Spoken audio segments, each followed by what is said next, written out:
CM ಅವ್ರನ್ನ ಎಲ್ಲರೂ ಭೇಟಿಯಾಗಿದ್ರಿ ಮೊದಲ ಬಾರಿ ಸ್ವಲ್ಪ ಹಿಂದೆ ಸರ್ ಇಲ್ಲೇ ಭುಜ ಸಿಕ್ಕತಿ ಎಲ್ಲ ಏನು ಸ್ಕೀಮ್ ಐತಿ ಸುಮಾರು 20ರಿಂದ 25 ಜನ ಎಮ್ಎಲ್ಎಗಳು ಒಂದು ಅವಕಾಶ ನಮಗೆ ಕೊಡ್ಬೇಕಂತ ನಾವು ಹೇಳ್ತೀವಿ. ಯಾಕಂದರೆ ಎಲ್ಲ ಕೆಲಸ ಕಾರ್ಯಗಳು ಪ್ರತಿಯೊಂದು ಕೂಡ ಒಂದು ಟೀಮಾಗಿ ವರ್ಕ್ ಮಾಡೋದು ಆ ನಿಟ್ಟಿನಲ್ಲಿ ಅವ್ರ ಕೆಲಸಗಳಾಗಬೇಕು, ನಮ್ಮ ಕೆಲಸಗಳಾಗಬೇಕು, ರಾಜ್ಯಕ್ಕೊಂದು ಒಳ್ಳೆ ಮೆಸೇಜ್ ಕೊಡೋ ನಿಟ್ಟಿನಲ್ಲಿ ಇವತ್ತೇನು ಸುಮಾರು ಇನ್ನೂ 11 ಜನ ಶಾಸಕರಲ್ಲಿ ಒಂದು 15 ಜನ ಬಂದಿರ್ಬೋದು, ಇನ್ನೂ ಒಂದು 10 ಜನಕ್ಕೆ ಒಂದು 25 ಜನ ಪ್ರಾಮಾಣಿಕವಾಗಿ ನಿಮಗೆ ಅವ್ರೇನು ಹೇಳ್ತಿದ್ದಾರೆ ನಿಜವಾಗ್ಲೂ ಭಾಳಷ್ಟು ಖುಷಿ ಆಗ್ತದೆ. ಯಾಕಂದರೆ ಇಷ್ಟು ಗೊತ್ತಂದ್ರೆ ಸಾಕಷ್ಟು ಸಹ ರಾಜಕೀಯಕ್ಕೆ ಬಂದು 25 ಜನ ಎಮ್ಎಲ್ಎಗಳು ನಮ್ಮ ಪರವಾಗಿ ಹೇಳ್ತಾರೆ.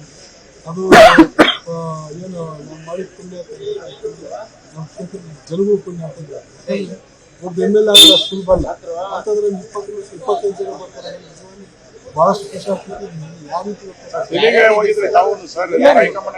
ಆಲ್ಮೋಸ್ಟ್ ಎಲ್ಲರೂ ನನ್ನ ಹೆಸರು ಹೇಳಕ್ಕೆ ಇಷ್ಟಪಡ್ತೀನಿ. ಒಳ್ಳೇದಾಗ್ತದೆ.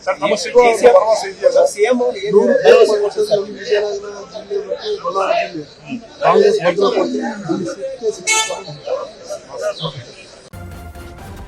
ನ್ಯೂಸ್ ಫಸ್ಟ್ ನಿರ್ಭೀತಿಯಿಂದ ನಿಮ್ಮ ಪರವಾಗಿ.